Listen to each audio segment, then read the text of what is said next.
What's good, YouTube? Welcome back to VG Basketball Takes, and today we'll be discussing on why the Lakers are in trouble, and not just for this year, but just for years to come. And first, I want to talk about the clear editing and why I'm just using pictures right now. And that's because my media player is acting weird, it's acting funny, so I cannot use my media player, and that's usually how I download my videos or download my highlights. But I'm gonna fix that soon. That's gonna be fixing soon. But for right now, we're gonna be using pictures, and to be honest, since I'm using pictures, it's gonna be easier to edit. So now I will be able to make way more videos and way more consistent and release them better and faster. But let's get into the video and talk about why the Lakers are in trouble. Now, first, I do want to say that a healthy Lakers team is still a problem in the NBA because you have LeBron James and Anthony Davis. Whether you want to believe it or not, a LeBron James and Anthony Davis team healthy is a problem still. But the Lakers are in trouble after Anthony Davis injury specifically. And as we all know, at the beginning of the season, the Lakers were trash. You know, they were very, very bad. They got a little better after benching Russell Westbrook, but they still were a very bad team. And it took a long time for the Lakers to actually become to get wins consistently, or just from here and there get wins. And it took Anthony Davis having the best month this year for him, right? He had averaged 27 a game, 13 rebounds, I believe 3 blocks or 2 to 3 blocks a game in the month of November. And even during this stretch of him playing MVP level basketball, literally he was in the MVP race, as well as LeBron contributing very well. They were only 7-7. They're a 500 team, and even to this day, they're a below 500 team who are not even in the play-in, let alone they can make the playoffs, right? So even with this team fully healthy, this team is still just not good enough to make the play-in. Or even if they are good enough to make the play-in, they might not make the playoffs, or if they make the playoffs, they might be a first-round exit. So this team is in trouble.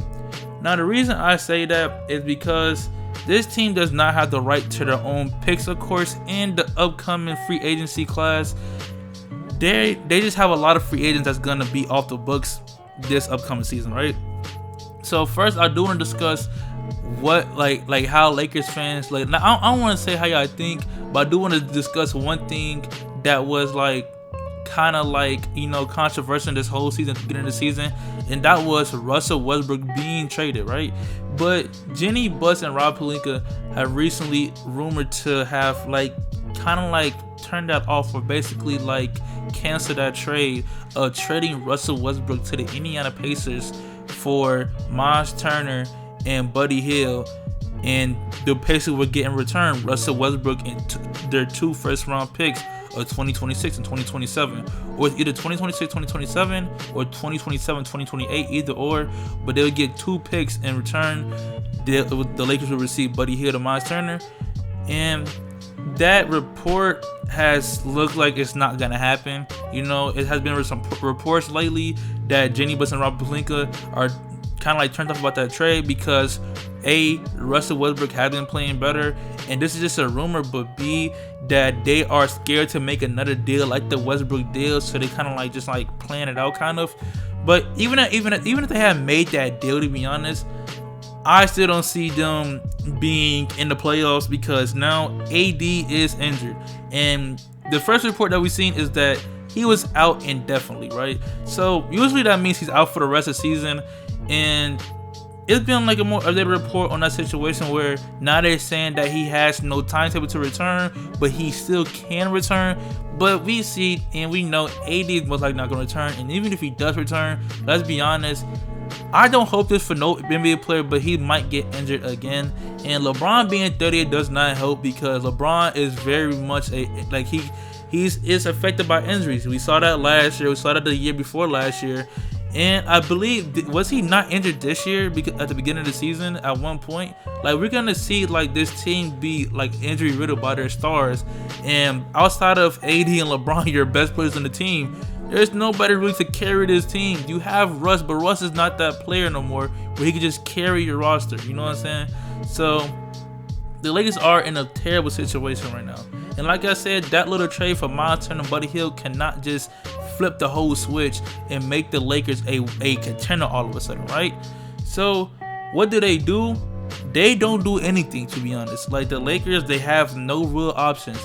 If you want to say just blow it up and trade LeBron and AD, that's what the average fan would say, and they don't think about how hard that actually would be. If you remember, this past offseason, we saw every single rumor that we would love to see. We saw Donovan Mitchell and Rudy Gobert get shipped off to the Cleveland Cavaliers and the Minnesota Timberwolves, where in a Donovan Mitchell trade, you received Lauri Markkanen, OG Abaji. I forgot if they received another pick, but they also received 4 first-round picks, most of them being unprotected. And in the Rudy Gobert trade, you received Walker Kessler. I believe they received Patrick Beverley. They received Jared Vanderbilt, and they also received 4 first-round picks for Rudy Gobert. And of course, that's Rudy Gobert and Donovan Mitchell. And we also saw the report, and not even the room. Like we also saw Kevin Durant, basically a guy who was on that level of LeBron James and Anthony Davis, of like mega superstar or just superstardom in general, right? Where he asked for a trade, and four or five first round picks was not enough for Kevin Durant. You know what I'm saying? We saw that even great young players like OG Anunoby, or even just young players in general with first round picks was not enough to receive Kevin Durant. They wanted a way bigger bargaining price for Kevin Durant. So it's just very difficult to trade a player like LeBron James and a player like AD, because it's like either A, you're gonna be getting finessed because you're either not gonna get enough young talent or enough picks, or B, you don't trade them because you can't find the market to trade them to. And I just don't think any team, especially with Anthony Davis, any team is going to be willing to just give up their future for a injury-riddled player like AD. And let's not mention the fact that LeBron is 38 years old. So there's going to be very hard to find teams who are willing to take that risk of a 38-year-old LeBron James and AD who's 30 or 31, who's already injury-riddled and wishy-washy himself. Not saying that they're bad players, but just the risk that you take with LeBron or AD because of injuries. You know what I'm saying? LeBron still plays at an MVP level at 38 years old. That doesn't change the fact that he is still injury riddled himself. And AD, you see when he's healthy, he's an MVP runner too and a top 10 player. But like I said, he's injury riddled. So it's going to be very hard to move those players. But what makes the Lakers situation even worse is that the contract's on their books. After next year is the last guaranteed year for AD and LeBron James on their contract, right? LeBron James, as we all know, his son Bronny next year is gonna declare for the draft. You know what I'm saying? And just because he is LeBron James' son, and just because LeBron already talked about how he wants to play for whatever team can draft his son, or he didn't say that specifically, but he said he wants to play for his son, right? That's what he said. Whatever team drafts Bronny James is most likely gonna get LeBron James, unless he just lied the whole time just to get Bronny draft stock higher. Whatever team drafts Bronny is gonna get LeBron James, and that team cannot be the Lakers unless he goes to the second round. The second round, where of course they have their own pick, but if he goes to the first round, then the Lakers have no shot of getting Bronny James, right? And then if LeBron leaves, what point is there for Anthony Davis to say? Be honest, right? Anthony Davis is a player where, of course, he's injury riddled, but he's still a very talented player. Even at his let's say last year, or even this year when he wasn't hooping like he usually does, right? He's a very great player. He's an all-star level player at his worst. He's an all-star level player who can anchor a defense and play great offense. So what sense does it make for Anthony Davis to stay with a Lakers team who doesn't have LeBron no more? And he just seen that the Lakers built a poor orchestrated roster 2 years in a row to not help him nor LeBron. So it would make no sense for AD to stay to the Lakers, and we might see Anthony Davis sign to a new team during, I would say, the 2024 offseason, which would be pretty exciting. But also, even this year, they have a lot of upcoming free agents. Russell Westbrook, unless he gets traded, of course, Russell Westbrook is one of them. Pat Bev, Lonnie Walker, Kendrick Nunn, Dennis Schroeder, Damian Jones, Thomas Bryant, Troy Brown Jr., Juan Toscano Anderson, Austin Reeves, and Scottie Pippen Jr., right?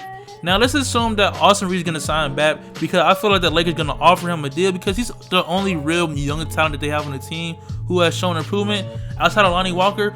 But I feel like Lonnie Walker gonna sign a new team because most of these contracts are just like minimum deals. I believe Lonnie Walker's making like $2 million, or he's making like 5.6 mil. I believe Thomas Brown's making around like $2 million himself. Dennis Schroeder making around like 1.7 million. Like, these players have signed for like a very low contract just to play with LeBron, to be honest, and to show that they can hoop in this league. And a lot of these players did show that. Lonnie Walker showed that he could be a very great scorer. Thomas Brown, he showed that he could be a very good starting center. And Troy Brown Jr. and I say Austin Reeves showed that they could be very quality role players. Players like Damian Jones didn't work out. Players like Juan Toscano Anderson or Patrick Beverly and Kendrick Nunn, that didn't really work out. But a lot of these players are not going to sign back with the Lakers, and especially Russell Westbrook. I don't see him signing back with the Lakers. And even with the Lakers want to sign Russell Westbrook, let's be honest, Russ is not going to make that money that he made this year. He made like, I believe, like 35 million this year. He's not going to make that money again. So he's going to have to settle for a lesser payment, and I don't think he's going to accept it from the Lakers, who are going to be in a poor situation. And to be honest, next year, let's say they can do it again next year and just sign minimum deals, sign like players for like 5 million, 1.8 million, 1.9 million. It would be, I don't think it would be a great roster because it doesn't have any continuity. It doesn't have a lot of players who are with the team for a long time and that knows the system. You know, it won't be a lot of chemistry with that team. And I just don't see this Lakers team really in a great spot. Now, what I would suggest, just to really just thug it out and just go through it, you know what I'm saying? The next pick that they have is in 2026, and that's about 3 years from now. Especially being 2023, it's about 3 years from now. But they have no real options. I feel like trading LeBron James, a player who has always played out his contract, it would give the Lakers a very, very bad, like, it made them look very bad, to be honest, trading LeBron James. And even if you want to trade LeBron James or Anthony Davis, it's going to be very hard because of the market now, and because teams don't want to take that risk. Even with Kevin Durant, and we see how he be hooping, they didn't want to take that risk with Kevin Durant being 34 years old. They not knowing that if he's going to be injured or not. Even though they know it's Kevin Durant, they don't want to take that risk, right? So I just don't think that the Lakers have many options. They just have the option of just being good one more year next year, possibly being good at that for one more year this year, and then next year possibly being good again. And then after that, try to rebuild, try to just restart and just rebuild and just keep building on, right? Use your second round picks wisely. Try to get try to wait till 2026 to use your pick. Don't trade any more picks, please. And that's really it. But that'd be it for the video. Like, comment, subscribe. Have a happy New Year's and have a great day.